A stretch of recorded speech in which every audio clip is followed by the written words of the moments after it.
Welcome to the High Voltage Light Electric Vehicle channel. This is the Friday look at e-bike news and tech. A few of the things here I was asked to take a look at by the people on Discord and on the channel comments here.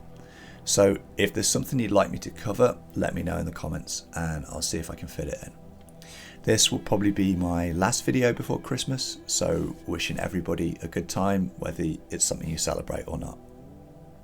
I hope you have fun with friends, family, get out and do some riding. This video we're going to look at the CYC X1 Gen 4 release news and a bit more on the Photon. CYC were good enough to respond to my last video, so I'll go over some of the things they had to say on that. Also going to be looking at a motor system called the Bimotal Elevate, which was requested by a subscriber. First though, we're going to look at these photos of the Cottonmouth project. The bike has now been decked out in its street shoes. The pedal assist sensor testing has been completed and right now it's cadence based, but it's been really well tuned. These drives should be entering into a production run pretty soon. For anybody who's just seeing this, this is an ongoing e-bike project by North Bay Bikes with lightning rods and high voltage to put a more powerful and capable motor in the same space that you'd normally put a Bafang M620. We're using dual drivetrains to allow people to pedal the bike effectively, while at the same time having access to a powerful motor that can hit up to 6 kilowatts peak. And this is using a nice beefy IPM motor. And due to the dual drivetrains, variable regen braking is permitted. It's shaping up really nicely, and I'm really looking forward to the end of January when I will be heading out to LA and I will get to try this pre-production version out for myself. There should actually be some more footage of this moving for me to post over the holiday period. Just quickly, if you do like what I do and enjoy the videos, please leave me a like and consider subscribing or sharing the video because it really helps to build our community. So, CYC Gen 4. It's nearly Christmas and right on time there is a new generation of the CYC X1. It's almost getting to be a bit of a tradition, although it's shipping in January so Santa doesn't have to worry about hauling them about in his sleigh. CYC were also good enough to respond to my video regarding the Photon heating up and why, so we'll go over that after this. Anyway, I was asked by a whole bunch of people to give my thoughts on this, so here we are. I do have mixed feelings with the X1 motors because I bought two of the original Gen 1 CYC and burned through two different rotor designs with them. I have a Photon that's already been in for repairs once, and in total I've maybe got 3,000 kilometers out of them, which has not been a great return on my money. Between three, it's over $1 per kilometer traveled, and that's expensive travel. And it doesn't take into account dozens of hours of my time fixing things. Each time CYC bring out a new generation of the X1, it does feel a little bit like deja vu. The problems are fixed with this generation, and then the Facebook group is littered with issues and people come onto Discord for help fixing things.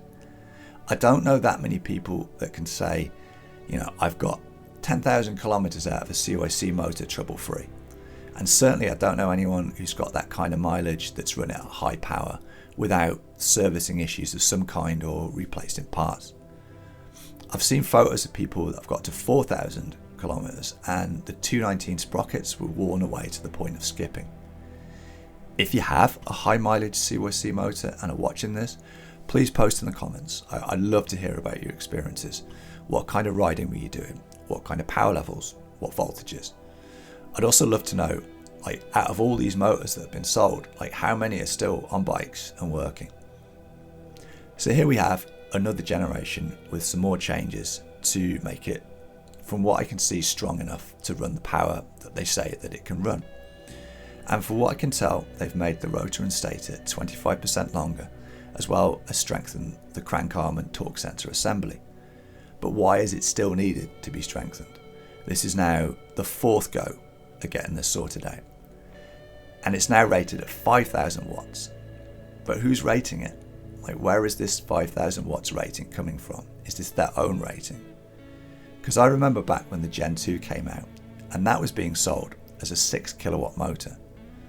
And on the website now, it even lists it as being capable 8.5 kilowatts peak.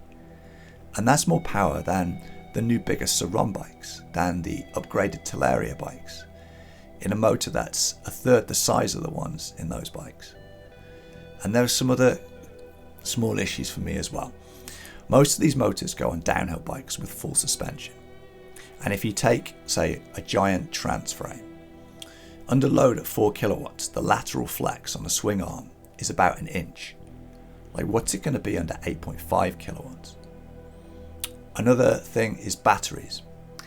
Most CYC builds I see are using small packs with 2, 3, maybe 4 parallel groups of cells. Even if you use the Molicel P42s, that's not enough groups to deliver 120 battery amps to give you 8.5 kilowatts. So saying it's 8.5 kilowatt capable feels like it's a bit of a marketing thing. I think really only a handful of people are going to try and build a bike that can do this. And maybe that's why they can say it. It's going to be incredibly difficult, I think, to get a battery that can deliver this kind of power on the bike frames that people use for these motors. With batteries, you really don't want to run them the whole time at their max amps. They're going to degrade really fast. That's why people that use them in vapes go through so many of them. And you're going to get very few cycles out of a battery that's constantly thrashed to the maximum amps that the battery cells or the individual cells can sustain.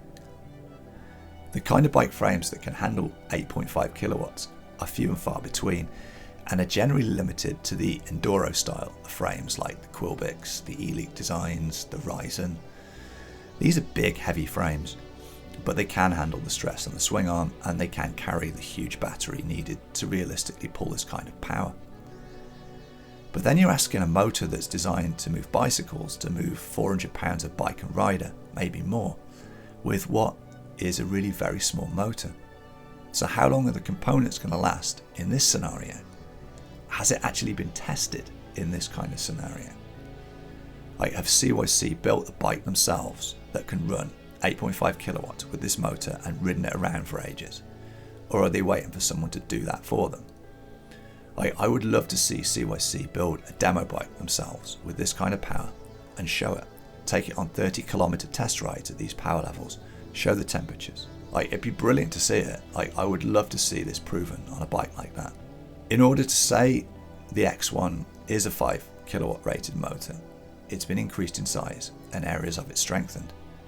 So does that mean that the old one was not really capable of what it was sold as? If they still sell the Gen 3, will they reduce the rating to 3 kilowatts? What about all the people that bought them with a BAC 2000 and then broke them at 6 kilowatts? Right, that was what, the motor was said it was capable of doing. Do they feel that they have to say that it can take more power now than the old one, rather than sort of say that maybe they were exaggerated numbers? Like, it's bigger now, so do they feel forced in a way to push up the numbers? Like, I managed to break these at 3 kilowatts on several rotor designs, and I know other people that have done this as well. If you run it hot enough and long enough, the glue on the magnet doesn't like it. Long hills are a particular killer. They're not good at sustaining running peak power like that, which is why I think the rating needs to be set at a more realistic, continuous level. Do they think they won't sell as many motors? I don't know. I think they would sell more motors with a more realistic power level. What I find that people really are looking for in DIY motors are reliable ones that they can maintain themselves.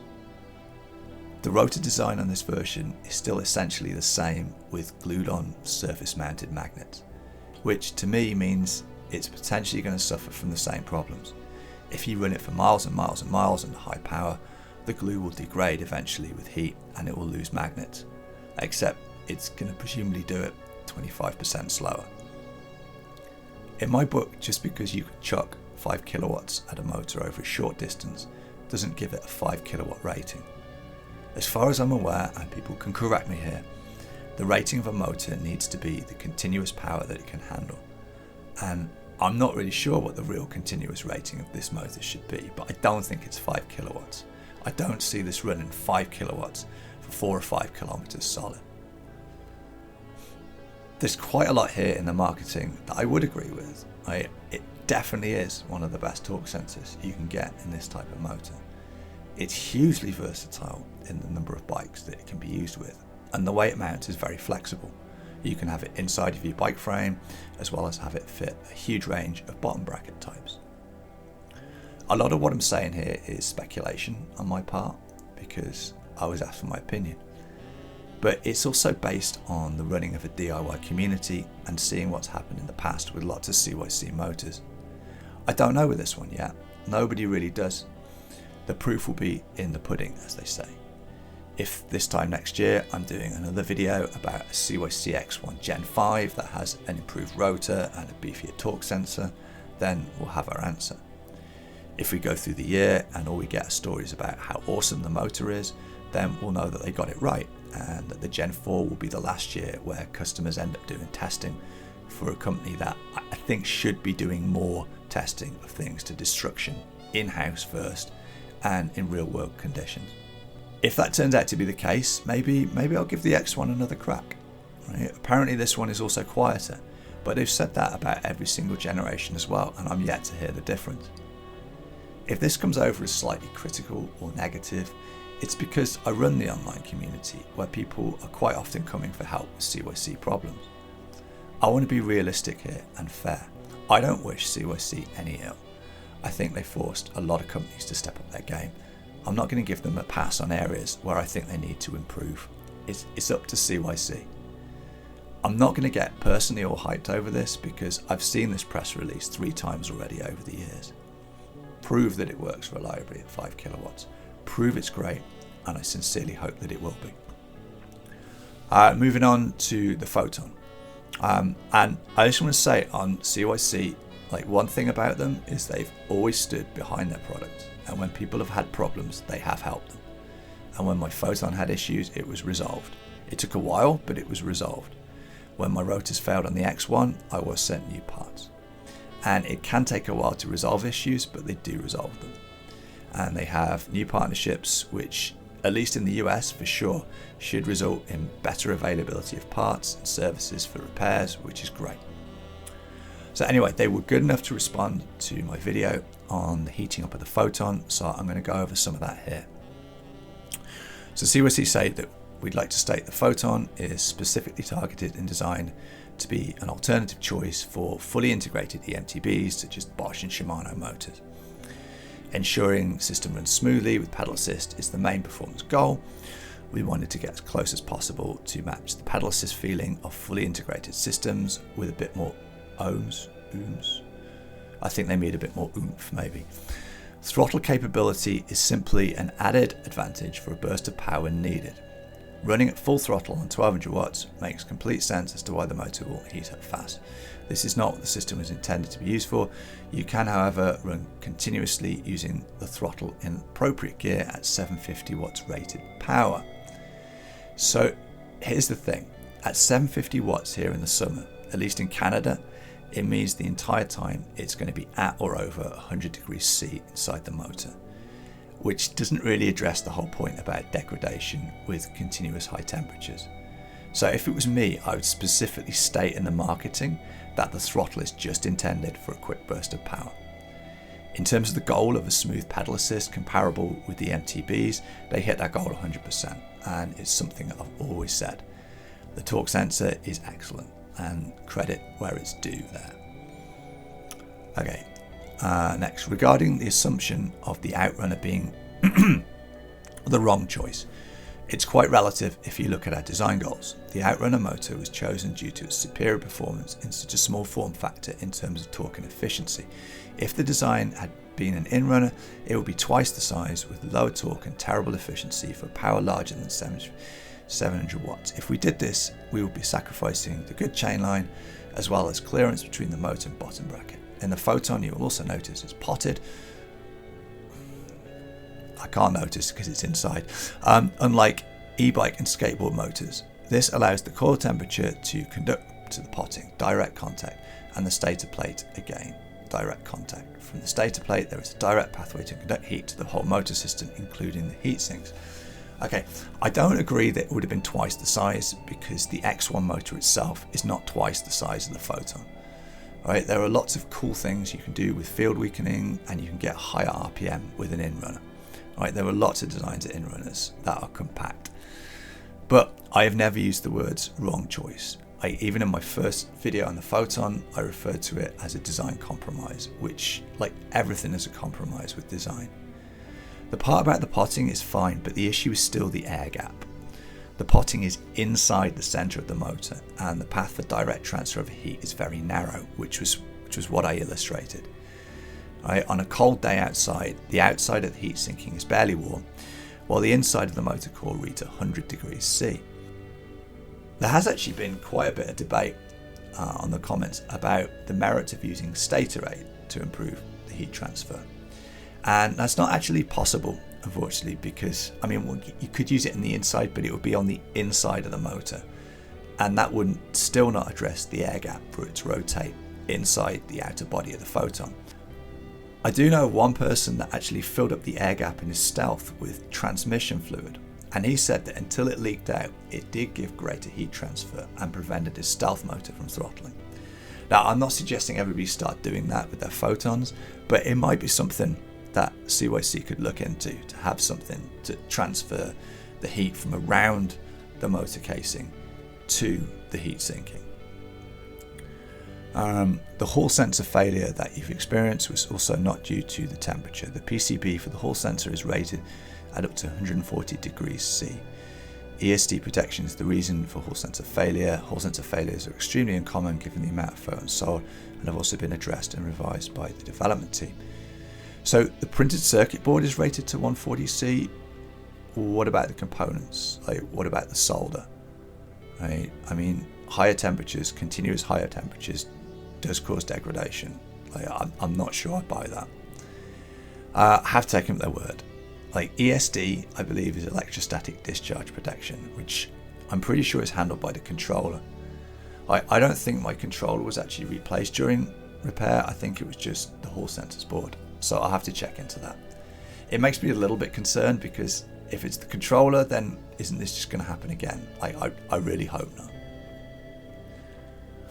From our records and our resellers' records, the quality of the latest batch is very stable. That's good. We apologise for the initial batch failure rate being higher than what we aimed for, although not near the levels reported by some. Yeah, online. I did see some crazy rates from people that apparently weren't even dealers. So yeah, we tried our best to test with third party and in-house as much as we could before launching, but some issues arise only in mass production. Since then, we've addressed the issues that caused the failures. Meanwhile, we're improving our servicing networks and improving parts availability to ensure a quick turnaround time if there is servicing needs. Okay, that's great. And we'll see. If we stop seeing a steady stream of people with issues in Discord, then we can say it's probably been sorted out. And it's brilliant that they're improving the service networks, and I think times to repair, particularly in the USA, should be coming down quite a lot, which is a good thing. A point we'd also like to stress is that the failures we've seen so far are 90% caused by us upscaling our manufacturing. For a small company to start mass producing, it's a major challenge. There has been a few design modifications needed, but these are small adjustments and do not affect the base design of the system. We've been revising our scaling up strategy along with the manufacturing and assembly processes. This includes better implementation of QC procedures. Okay, so it is a new product, but this isn't their first rodeo. It's not their first product launch. We've said the X1, Gen 1, Gen 2, Gen 3, now Gen 4, 2 generations of the Stealth. So they should be well used to launching products by now. And the people involved with CYC were G&G before they branded as CYC. So part of me understands the problems can occur scaling up production, but part of me is also like, come on guys, after all these launches, you should know this. Lines like putting things in place, they kind of ring a little bit hollow, because there have been issues like this with every motor they've made. So why were they not in place before? The previous issues should have them making QC procedures front, center, and in place right immediately from the get-go. I mean, it does sound like they're sorting this, and people buying the motor now should run into far fewer of these types of problems, which is a really good thing. Buying one of these for a bike you have, for me, still makes a million times more sense than spending $10,000 plus on an overpriced pre-built bike. It will get you a better experience that goes further and faster for a fraction of the cost. Anyway, moving on. So, Bimotal. I was asked on YouTube if I've heard of this system called Bimotal Elevate. I hadn't really, so I thought, I'll take a look and let you know what I think. So this is one of these products that tries to make it as simple as possible for you to convert your existing bike into an e-bike. And rather than replace your cranks and bottom bracket with a mid-drive conversion, right, or replace your wheel with a hub motor, this one takes a different approach.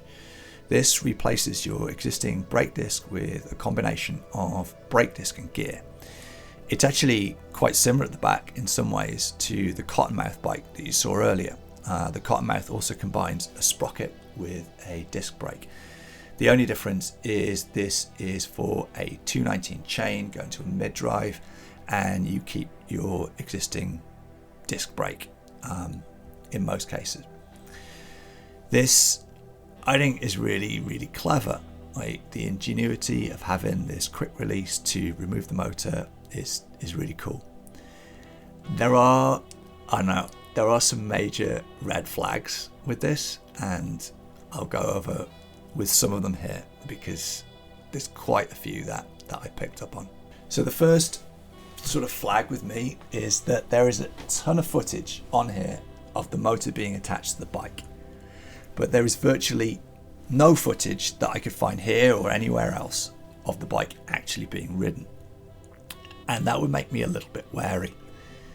The website is very slick, but for me to want to spend money on this, I'd want there to be loads and loads of demo videos with the motor being put through its paces on long rides in all kinds of conditions, like hot, dirty, muddy, wet, snowy. The bikes listed for recommended, or that this is designed for, are some pretty hardcore mountain bikes, like the ones that you can take downhill. And downhill biking and mountain biking in general is one of the most brutal, destructive things that you can do to a bike. So I'd be pretty wary of pumping $2,000 into this until someone has smashed it down a mountain and over trails over and over and over, and it's still working. Is the quick release still going to function properly? It looks like really quite slick in the video, but is it going to still be slick after some really hard jump lines? If it becomes loose, then the motor's not going to be making good connections with the spring-loaded pins. Maybe it's not aimed at that kind of rider, but then who is it aimed at? Another issue for me is if you look at the way the gears are done. What happens when you get dirt, grit in there, or rocks, or mud? Like, won't it just ruin it? It reminds me a bit of the CYC Gen 1. Most people won't actually remember, but when the CYC Gen 1 was first released, it came in two versions. There was the 219 chain reduction one, which still largely exists today, and there was a geared version with meshing gears instead of the 219 chain. And let's just say that one was dropped by CYC very fast, and I suspect it was for the same reason that I'm a bit suspicious about the chances of this one lasting a long time. It must have been really easy for debris to get in there and make a mess of it. And maybe, that one was mainly just for on the street. But the recommended bikes here are mountain bikes, and this is $2,000 for a pretty small battery and a pretty small motor.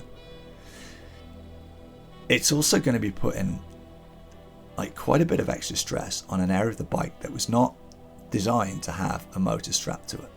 It's a brake mounting point. So have they spoken to the frame manufacturers for all the models that it works with? Are they on board with this? How much experience do they have with e-bikes? The people that are making these. Are downhill bikers even going to want to use this? Like, most places either have chairlifts or run shuttles up to the top. So who will want to use this? maybe if people are watching this and they're excited by it, they can say in the comments what they find attractive about it, why they want to use it. So there are some reviews on the website, but they're all from people like this one guy says, ultra light motorcycle. It's really like an ultra light motorcycle. Like how ultra light? It's not like, it can't be like a motorcycle because it's a tiny motor and a tiny battery, and the connections to the actual motor are really, really small, so it can't be having much current go through it. These are all people that are friends of the people developing it. Right? There's a partner, there's a CEO of a scooter company, and there's a venture investor. So of course they're going to give it a 5-star rating. I would want to wait until there are independent people, like truly independent people doing this, like actual riders that, you know, put it through punishing conditions. It's throttle only at the moment, which I think is probably going to rule out most of Europe and a lot of the bike parts. They say they're going to do a pedal assist version down the road. But I'm still wondering who's going to buy this. Right? Have they spent time doing market research, or are they kind of just so focused on the idea? Well, I don't know. You can't rule that out though, because it does happen all the time. Like, people come up with ideas and they seem clever, but in the end there's not a market to be really served.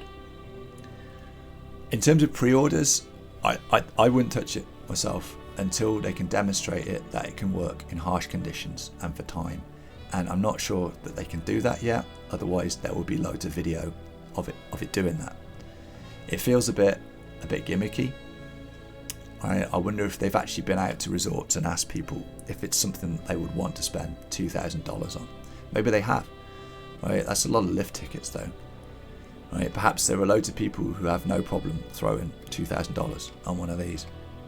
Like, it's clever and I'm sure it does work, but for me it's not really taking into consideration that bicycles are probably the most abused method of transport known to man, and I don't think this will handle that kind of abuse. So again, like, prove me wrong. If I go out to ride over the next few years and I'm going to the mountain bike places and I see these on bikes all over the place, then I'll be wrong, right? But I personally would not buy one of these until they can show it being subjected to months and months of punishing riding and it coming out the other side still functioning. I mean, maybe they have hundreds of pre-orders already. I don't know. Nothing at all surprises me these days. Anyway, I'm going to leave it here. If you want me to look at something like e-bike techie wise or anything e-bike wise, post it in the comments. And I'm going to be back after Christmas. Huge thanks for watching the channel, and a huge thanks to all the channel members. Really appreciate it. Cheers.